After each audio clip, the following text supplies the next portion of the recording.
संसद की पंचायत का हमारा ये सफर अब आ गया है जालोर सिरोही लोकसभा क्षेत्र में। जालोर सिरोही 2 जिले बनाकर बना है ये लोकसभा क्षेत्र। सिरोही के बारे में अगर कहा जाए तो सिरोही को पौराणिक रूप से देव नगरी कहा जाता है और जालोर प्रसिद्ध है अपने ग्रेनाइट पत्थरों के लिए। दोनों जो ये जिले हैं ये सीमावर्ती जिले हैं, गुजरात से इनकी सीमाएं लगती हैं और जालोर के बाद कच्छ का, अगर जालोर के अंत में जाएंगे तो कच्छ का रण शुरू होता है, वहीं सिरोही के अगर अंतिम छोर पर जाएंगे तो गुजरात शुरू हो जाता है। और यही ये जो दोनों जिले हैं इनको मिलाकर बना है ये लोकसभा क्षेत्र।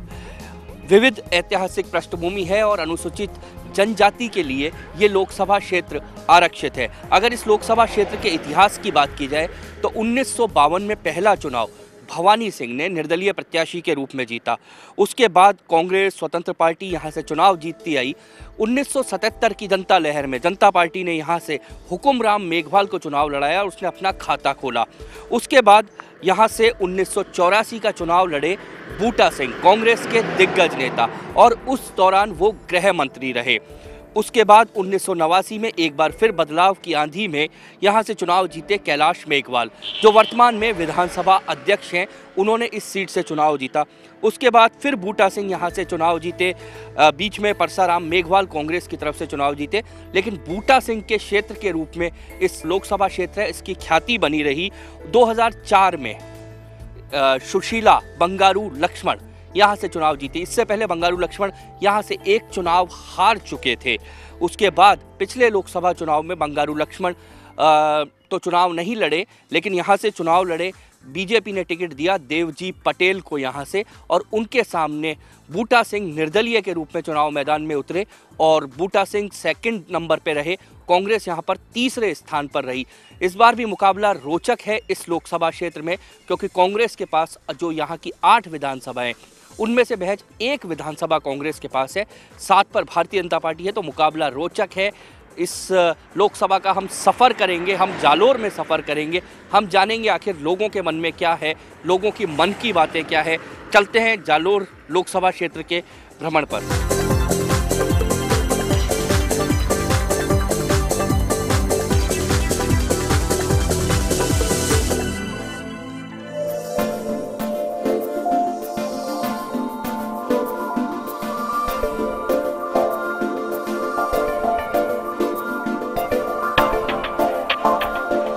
जालोर के इस सफ़र में अब हमारे साथ जुड़ेंगे हमारे संवाददाता भंवर। भंवर यहाँ पर जालोर में हमारे संवाददाता हैं। भंवर, जालोर में क्या अब लगता है चुनाव का माहौल बनने लग गया?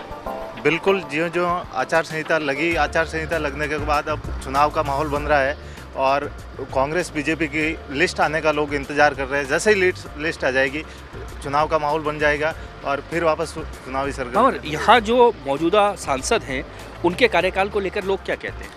सांसद को लेकर के लोग नाराज भी है, क्योंकि छत्रवाद का उन पर आरोप लगता रहा। लोग कहते हैं कि सांचौर तक सिमटे रहे। बड़ी विषम सी लोकसभा सीट है, सिरोही है, जालोर है, 2 जिले इस लोकसभा सीट में आते हैं। तो डेवलपमेंट की अगर बात की जाए तो सिरोही और जालोर सांसद के लिए बड़ा क्षेत्र है। बिल्कुल है, लेकिन सांसद के लिए बड़ा क्षेत्र जरूर है, लेकिन विकास के नाम पे या इतना विकास दिखा नहीं जितना दिखना चाहिए था। जरूर ऑपोजिशन में होने के कारण सांसद की नहीं सुनी जा रही होगी। बताया ये भी जाता है कि सांसद रेल के लिए भी मांग उठाते रहे, लेकिन नहीं सुनी जाती। लेकिन रेल यहाँ सबसे बड़ा मुद्दा है। नर्मदा है, फ्लोराइड है, सड़कें हैं, लेकिन यहाँ विकास का इतना नहीं दिखता जितना विकास होना चाहिए। और एक बात और अगर हम बात करें, वो बड़ी बात ये है कि पिछली बार जब चुनाव हुए थे तो कांग्रेस यहाँ पर तीसरे नंबर पे थी। बिल्कुल, बागी यहाँ से बूटा सिंह जी थे, तो बूटा सिंह यहाँ से 4 बार सांसद रह चुके हैं, हिंदुस्तान के गृह मंत्री रहे, और उनका एक लोकप्रिय होना कहीं न कहीं उनके व्यक्तिगत वोटरों को खींचा। कांग्रेस में भितरघात हुआ, बीजेपी एक तरफा वोट हुए, जातिवाद पे भी वोट हुए, और कांग्रेसी वोटर थे वो भी डाइवर्ट हुए, और कांग्रेसी वोटर में डिवाइड होने के कारण बूटा सिंह जी यहाँ 1,49,000 वोट लिए दूसरे स्थान पर है, और कांग्रेस की यहाँ तीसरे स्थान पर रहना बहुत विडम्बना थी। अच्छा, दूसरी बात, क्या जिस तरह से कांग्रेस पिछली बार इस लोकसभा में तीसरे स्थान पर रही, विधानसभा चुनावों में भी जो 8 सीटें हैं उनमें कांग्रेस के पास कोई आंकड़ा नहीं है। ऐसे में कांग्रेस कैसे खड़ी यहाँ पर? क्या कांग्रेस उत्साहित है यहाँ? नहीं, कांग्रेस बिल्कुल उत्साहित नहीं है। बीजेपी में दावेदारों की लाइन लग रही है। कांग्रेस कोई बड़ा चेहरा देख रही है ताकि यहाँ से सीट निकाली जा सके। बूटा सिंह यहाँ से ट्राई कर रहे हैं, हिंदुस्तान के गृह मंत्री रहे, इस कारण से उनका वर्चस्व होने के कारण वो भी ट्राई कर रहे हैं। लेकिन बताया ये जा रहा है कि वो गंगानगर जा रहे हैं और कांग्रेस में वैभव गहलोत जैसे चेहरे को उतारा जा रहा है। अशोक गहलोत के सुपुत्र होने के कारण विरासत में वो लोग आ रहे हैं। कांग्रेस कहीं न कहीं से अंदरूनी कमजोर इस बार इक्वेशन जो है क्या, क्योंकि बहुत पिछड़ा हुआ इलाका माना जाता है ये पूरा, आखिर यहाँ पर मेजर अगर ये बात की जाए कि जिताऊ वोट कौन से हैं तो क्या माना जाता है? बिल्कुल मेजर वोटर है, मेघवाल है, चौधरी है, मुस्लिम है। लेकिन एक्चुअल में ये फैक्ट ये स्थिति है कि जातिगत आधार पर लोग वोट देते हैं और लहर में वोट देते हैं। इस कारण से कांग्रेस इस विधानसभा चुनाव में भी सिर्फ 8 में से 1 सीट ही निकाल पाई। 8 में से 1 सीट निकाल पाई, यानी कांग्रेस के लिए चुनौतियाँ बहुत बड़ी है। और दूसरी चीज़ बीजेपी के लिए भी राह यहाँ पर आसान इसलिए नहीं दिख रही कि सांसद यहाँ से था, उनके कार्यकाल को लेकर लोगों के मन में भी कई सारे सवाल हैं। हालांकि मुकाबला कैसा होगा, कितना कड़ा होगा, ये तो जब एक तरह से वोट डलेंगे तब नज़र आएगा। यहाँ पर हम मिलेंगे नेताओं से और लोगों से भी हम मिलेंगे, हमारा ये सफ़र जारी रखेंगे।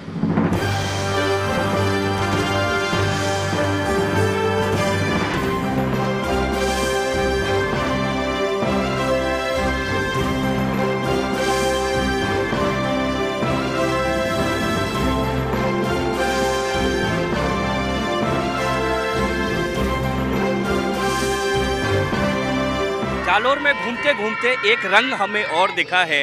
जालोर में जब हम घूम रहे थे तो आसपास के ग्रामीण क्षेत्रों में एक ट्रैक्टर में बहुत सारी महिलाएं गीत गा रही थी और यहाँ ये गीत जो है लोक जीवन से जुड़ा हुआ है। ये गाना सिर्फ खुशी के मौके पे नहीं गाते, यहाँ तक अगर ये वोट देने जाते हैं, चुनाव में वोट देने जाते हैं तो भी गाना गाते हैं। गाते हैं ना। क्यों, परंपरागत क्या रहता है यहाँ? यहाँ पे हमारे जो होली की ढूंढ होती है ना छोटे बच्चे की, वो हम कपड़ा लेके जाते हैं सब से, तो इसी रंग से जाते हैं। अच्छा, चुनावों में वोट डालते हो आप लोग? हाँ डालते हैं ना। सारे गांव वाले इकट्ठे होकर जाते हो वोट डालने? एक के होके डालते हैं। मैंने सुना है यहाँ जब वोट डालने जाते हैं तो भी लोग गाने गाते हुए जाते हैं। गाते ही है ना, गाते ही है ना। फरी आते हैं तो फरी की टाइम में गाने गाते हैं। चलो, आप लोग क्या गा रहे हो? कौन सा गाना गा रहे हो आप लोग? शादी के गाने। अच्छा, मैंने सुना है गांव में आप लोग जब वोट देने जाते हो ना वोट, तभी भी गाने गाते हुए जाते हो। वोट देना क्यों जरूरी होता है? नहीं पता? वोट देना क्यों जरूरी होता है? वोट देना। अच्छा, तुम्हें पता है देश का प्रधानमंत्री कौन है?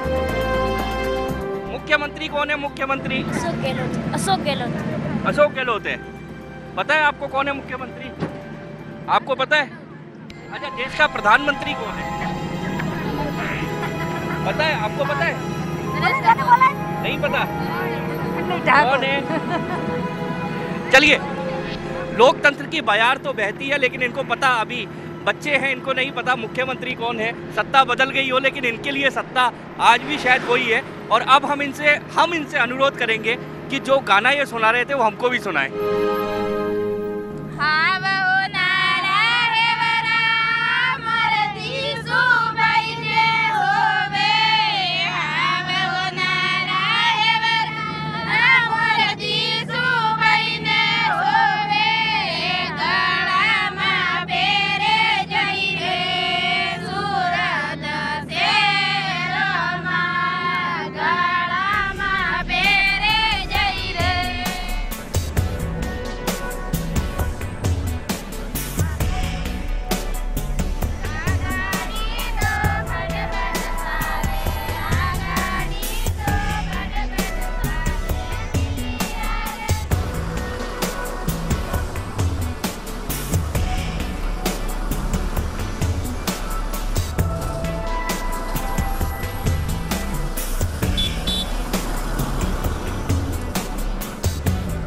संसद की पंचायत में हमारा ये सफर पूरे राजस्थान की 25 सीटों का हाल जानने का है। हमें आज जालोर में, और जालोर में राजस्थान का अगर हाल जानना हो तो राजस्थान परिवहन निगम, ये राजस्थान परिवहन निगम की बस है। हम इस बस में चलते हैं जालोर में। हम इस बस में काफ़ी सारी सवारियां भी इस बस में हैं। यहाँ पूरी एक तरह से ये बस है रोडवेज की बस है, ये कहाँ जा रही है ये बस? ये सर उदयपुर जा रही है सर, उदयपुर। जालोर से उदयपुर। अच्छा, आप ये बताएं कि क्या आपको लगता है कि देश में चुनाव का माहौल जो है वो अब बनने लग गया है? बनने लग गया सर, आचार संहिता लागू होते ही चुनाव का माहौल बनने लग गया है। लोकसभा चुनाव में आपको क्या लगता है कि आप वोट क्यों डालते हो? आपके एमपी को वोट डालते हो या? हम अपने एमपी को और पीएम को देख के वोट डालते हैं। तो अपने एरिया में किस तरह विकास होता है, कौन विकास ज़्यादा करेगा, किस तरह से विकास करेगा, वो देख के सब डालते हैं। चलिए, एक यहाँ माता जी हमारे साथ हैं। क्या नाम है आपका? हमारा सगन। कहाँ जा रहे हो आप? मैं आवर जाता है। और जा रहे हैं? हाँ। अच्छा, आप वोट देते हो? हाँ, अच्छा, आपको क्या लगता है अब आपके इस बार चुनाव में वोट डालोगे? मैं वोट मोदी को। मोदी को डालोगे? मोदी को क्यों? मोदी अच्छा काम करते हैं। और राहुल गांधी को क्यों नहीं? राहुल गांधी तो ये मुँह तो नोड़। तो पीछे चलते हैं, पीछे कुछ लोग हैं, इनसे पूछते हैं। आप कहाँ जा रहे हैं? सर मैं फालना जा रहा हूँ। फालना। हाँ जी। अच्छा, आपके यहाँ पर जो एमपी है, जो भी एमपी चुना जाता है, आपको लगता है वो लोगों के काम करता है, लोगों से मिलता है? नहीं सर, मैं आपको बताना चाहता हूँ सर, जालोर अपने लोकसभा क्षेत्र में पिछले 65 साल हो गए हमारे आज़ाद हुए भारत को, और पिछले 65 सालों में ये हमारे जालोर क्षेत्र का जो लोकसभा क्षेत्र है, वहाँ जो भी सांसद सुन के जाता है, आज दिन तक ना तो पानी की व्यवस्था हुई है जालोर क्षेत्र में, ना बिजली की व्यवस्था है, ना ही आप रोडवेज के अंदर हम सफ़र कर रहे हैं तो रोडवेज की बराबर सुचारू रूप से व्यवस्था है, और नई ट्रेन भी नहीं आ रही है। मुंबई से ट्रेन 2 हफ्ते में 2 बार ही आ रही है। अच्छा, इनसे पूछता हूँ मैं, इनका कहना है जालोर में बाहर के लोग बड़े चुने जाते हैं, ऐसा है? बाहर के लोग यहाँ आके चुनाव जीत जाते हैं? कांग्रेस आते हो मैंने। क्या गांव में क्या लगता है कि जो ये नरेगा हुई, इसका लाभ मिला है आप लोगों को? हाँ मिला है। तो देश का अच्छा प्रधानमंत्री कौन हो सकता है, नरेंद्र मोदी या राहुल गांधी? राहुल गांधी। राहुल गांधी। हाँ। आपको उम्मीद है राहुल अच्छा काम करेंगे? हाँ उम्मीद है। सफर चाहे छोटा हो या बड़ा हो, राजनीतिक बात शुरू कर दीजिए। संसद जैसा माहौल आप बस में भी महसूस कर सकते हैं। यहाँ भी लोगों से हमने जब चर्चा की है तो वही माहौल, वही गर्मी, यानी कुल मिलाकर जब तक चुनाव आएंगे पूरी गर्मी होगी। सफ़र जारी रहेगा हमारा भी और इस बस के लोगों का भी। जालोर में हम चलते हैं अपने अगले मुकाम की तरफ।